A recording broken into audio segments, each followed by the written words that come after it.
Di ara ang lokasyon ng thermostat ng Ford Everest 2014. Tanggal pa tayo ng air cleaner.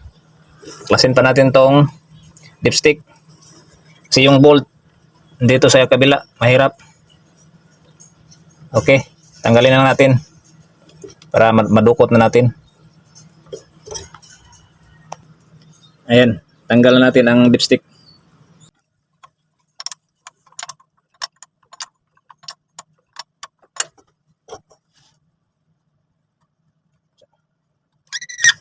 Ayan.